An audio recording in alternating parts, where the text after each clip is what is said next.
Estimados estudiantes, reciban un saludo. Hoy vamos a continuar sobre el tema de los recursos cerámicos. Ya vamos a ver ahora la industria del cemento. Todos conocemos el cemento. Sin cemento seguramente no habríamos podido llegar a niveles de desarrollo tan grandes como actualmente tenemos. Edificios, puentes, ahora carreteras, etcétera, y un montón de productos más. Sabemos que el cemento es un material conglomerante, un polvo fino, que cuando se mezcla con agua, ya sea pura o con arena y grava, inmediatamente empieza a fraguar o endurecer. Se sabe que este fenómeno se debe a reacciones de hidrólisis entre los distintos componentes que tiene. Y el producto, sabemos, es un producto de gran dureza mecánica y es estable. En cuanto a sus materias primas, son importantes tres: la arcilla, el yeso y la caliza. Por supuesto que tiene aditivos en menor cantidad como el óxido de hierro y las puzolanas. Aquí en La Paz tenemos la planta de Viacha y la materia prima la obtienen de distintos proveedores. La caliza, por ejemplo, del lugar denominado Catavi, Marquiribi, Colquencha, Collana, Micaña, Puchune Chiaraque. El yeso de Casera y Yocoyoco. La arcilla de la institución denominada Mazocruz, la puzolana también de Mazocruz y Villas de Medios, y el mineral de hierro de Obrajes y Ventilla. Estos minerales se extraen de canteras a cielo abierto. Inicialmente se, digamos así, investigada por gente que conoce de este tipo de materia, geólogos, etcétera, hasta que encuentre una cantera de, digamos, con proyección económica. Así que las calizas, que es un material duro, la obtienen a través de voladuras con dinamita, y la arcilla simplemente mediante equipos excavadores. Estas materias primas que obtienen, por supuesto que tienen una gran variación en cuanto a su composición. Por ello se requiere de un control tanto al ingreso a la planta y durante el proceso mismo, mediante diferentes análisis químicos, físicos y además el cumplimiento de ciertos módulos de control. Estas materias primas inicialmente deben ser transportadas a la planta y por supuesto ser sometidas a disminución de tamaño. La caliza, el yeso, óxido de hierro y arcilla, toditos estos materiales son reducidos en tamaño. La caliza, yeso y óxido de hierro son sometidos a un chancado en equipos como este, de gran potencia. Estos materiales ya chancados se trasladan y se depositan en almacenes longitudinales para que sufran su meteorización u homogeneización. De ahí es que van a ser después extraídas con equipos denominados rascadores.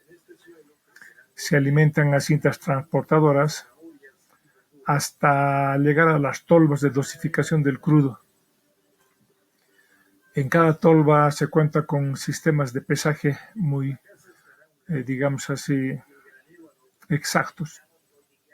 Por otro lado, la arcilla también es desmenuzada, pero en forma independiente a los otros. Bueno, en cuanto a la dosificación, se supone que se conocen relaciones estequiométricas y módulos de calidad, y de acuerdo a ellos saben la cantidad de cada uno de ellos que deben ser dosificadas para el proceso de la clinkerización. Más o menos el componente mayoritario es la caliza, un 90%, la arcilla un 8% y el resto formado por yeso y óxido de hierro. Bueno, para ser molidos se supone que estos materiales se ingresan a distintos molinos de bolas, de rodillos, y conseguir lo que se denomina harina cruda, más o menos una malla 170. Este material molido se transporta a silos de homogeneización. Allá son, digamos, homogeneizados por efecto de un flujo de aire comprimido. Acá tenemos el proceso, entra la harina cruda y entra el comprimido. Acá se producen los vórtices del aire para lograr homogeneizar perfectamente la harina cruda que luego se va a transportar a los precalentadores. Este proceso de homogenización, cuando se usa solamente aire comprimido, se dice que es vía seca. Pero si contiene de un 15 a 20% de agua, la mezcla se dice que es un proceso semiseco. Y si la cantidad de agua ya llega hasta 40%, se dice que es vía húmeda.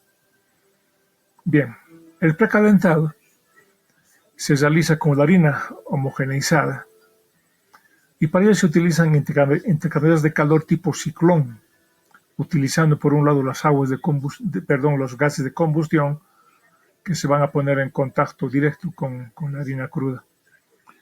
El objetivo es eliminar el agua de constitución de todos los óxidos de arcilla e iniciar el proceso de descarbonatación de la caliza, obteniendo óxido de calcio, que es un producto muy importante, y CO2. Los gases de combustión entonces van a entrar a más o menos 4 ciclones que están superpuestos. Acá tenemos un esquema de un ciclón. Por acá entra el gas de calefacción, por aquí entra la harina, esta flechita al revés, entrada. Por la parte inferior, luego de hacer el movimiento, por su peso correspondiente, baja la harina caliente y continúa hacia arriba el gas de calefacción. Acá tenemos un esquema.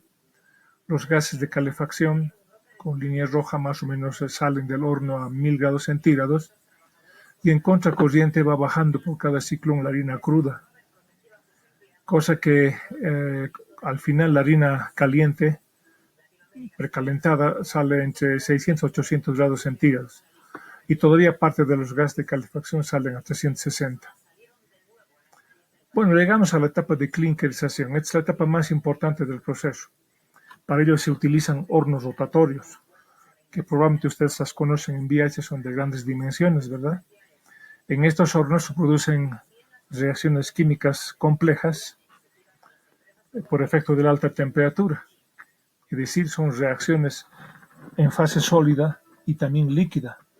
Al final el producto se denomina clinker. Este horno rotatorio tiene una baja inclinación que varía entre 3 a 4% sobre el horizontal e interiormente están forrados con material refractario. Este es el esquema, el dibujo de un horno rotatorio con las diferentes zonas que tiene esta.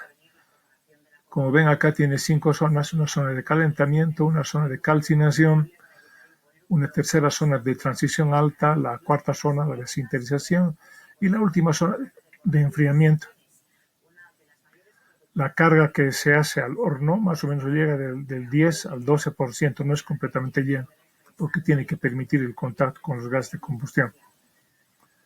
Sus dimensiones tienen un diámetro de 3.6 a 4.5 metros, longitudes que llegan hasta 60 metros, el refractario tiene 0,23 metros de espesor, giran a 2.5 RPM y el tiempo de resistencia más o menos es de 42 minutos.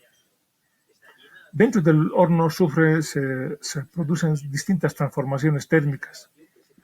En la primera zona, la de calcinación, que más o menos está a 950 grados centígrados, se completa la descarbonatación que se había iniciado en los ciclones.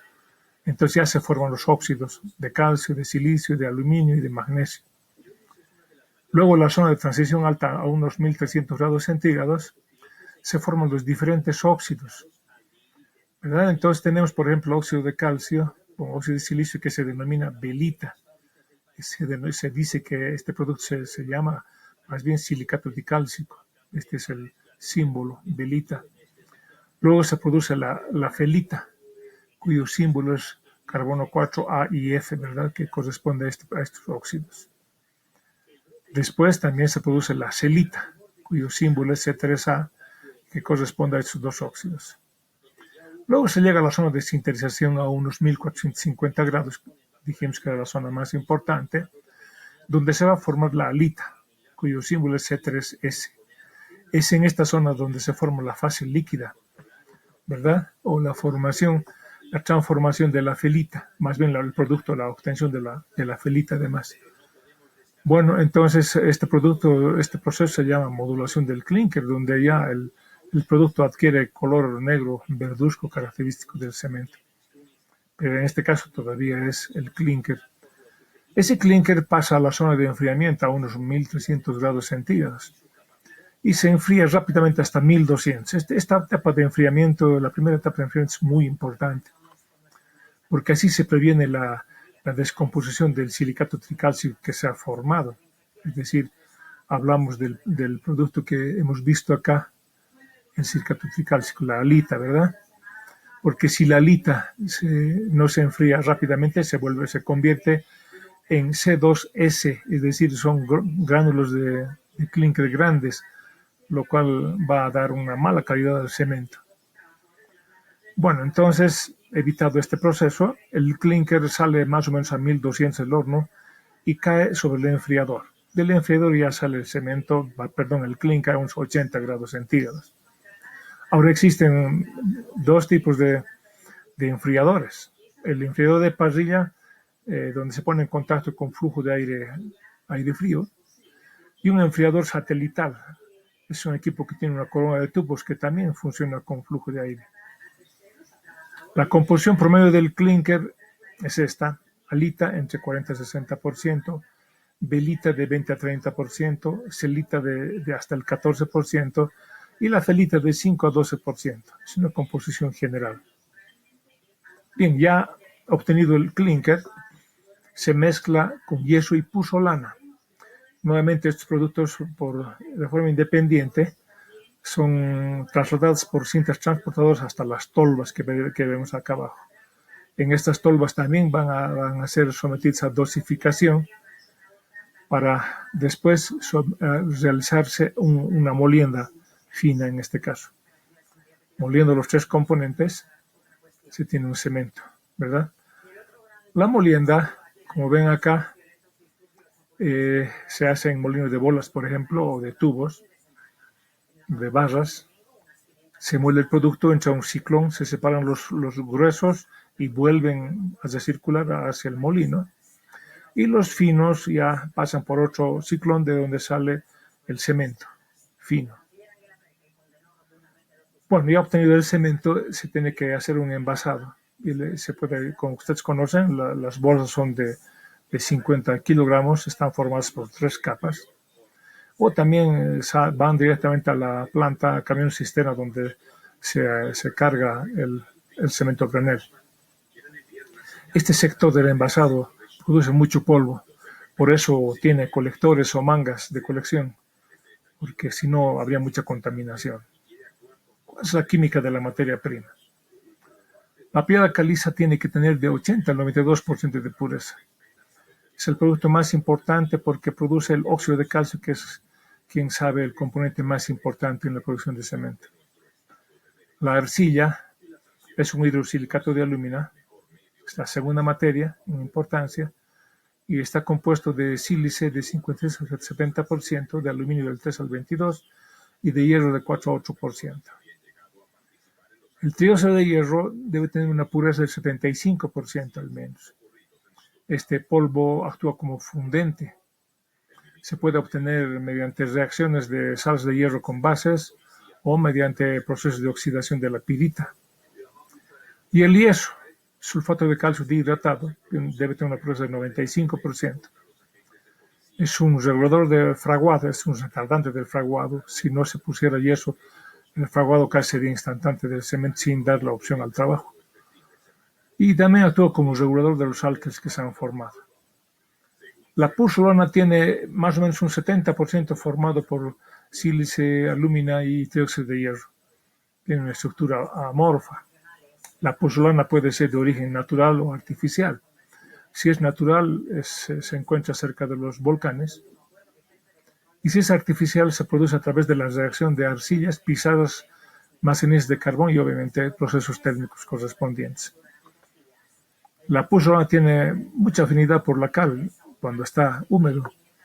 Entonces forma compuestos muy estables con propiedades hidráulicas de endurecimiento. Por eso es importante la pusolana.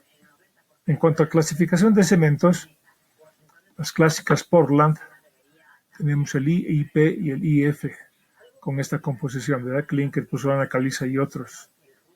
Y el cemento especial o pusolánico, que también tiene estas composiciones. En cuanto a la aplicación del cemento, tenemos el tipo IP30. Es para aplicación general, tiene resistencia media. Su resistencia mínima alcanza a 30 megapascales, pero luego de un tiempo de fraguado de 28 días.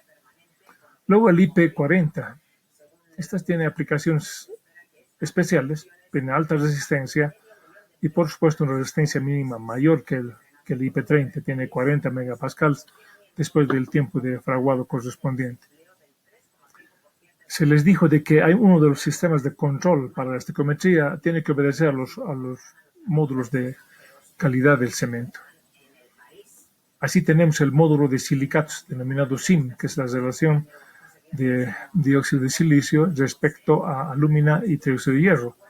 Este valor debía estar entre 2.2 a 2.6, porque si tuviera mayor a 2.6, el cemento tendría un fraguado muy lento. El módulo de alúmina, denominado MF, que es la relación de alúmina más sobre trióxido de hierro, sus valores deberían estar entre 1.5 a 2.5. Si tuviera mayor a 2.5, también el cemento tiene un fraguado demasiado rápido, ¿verdad? Entonces, si fuera así, si tuviera mucho MF, se necesitaría mayor cantidad de yeso para controlar aquello, y eso va en contra del costo. Luego tenemos el factor de saturación de cal, LSF, que tiene que obedecer esta relación con sus cantidades estequiométricas correspondientes. Mientras más grande sea el LSF, si superamos estas cantidades, ¿verdad? Eso se supone que tendrías que disminuir las cantidades que están en el denominador, habría dificultad de cocción de la harina cruda, lo cual conduciría a un producto de cemento inestable. Respecto al fraguado y endurecimiento, dijimos que son resultado de los procesos de hidratación entre el cemento y el agua. Así, por ejemplo, la celita, que es el aluminato, en ausencia de cal, esta sería la reacción, y en presencia de cal, los productos tendrían esta diferencia con la primera respecto a la cantidad de aguas. Ambas reacciones son muy rápidas, por eso que para controlar esta velocidad se debe agregar el yeso. Se dice en cantidad precisa porque un exceso podría causar fenómenos posiblemente explosivos o de combustión. Respecto a la halita, esta sería la reacción con el agua, ¿verdad? Los silicatos cálcicos que se están formando acá son los causantes fundamentales de la resistencia del cemento, porque producen grandes fuerzas de adhesión, ¿verdad? Bueno, la velita sufre reacciones similares, el fellito no sufre alteraciones. Y la cal, el objeto de la cal es que con pHs mayores a 12 se impide la corrosión del hierro y el acero del hormigón que se arma en las construcciones.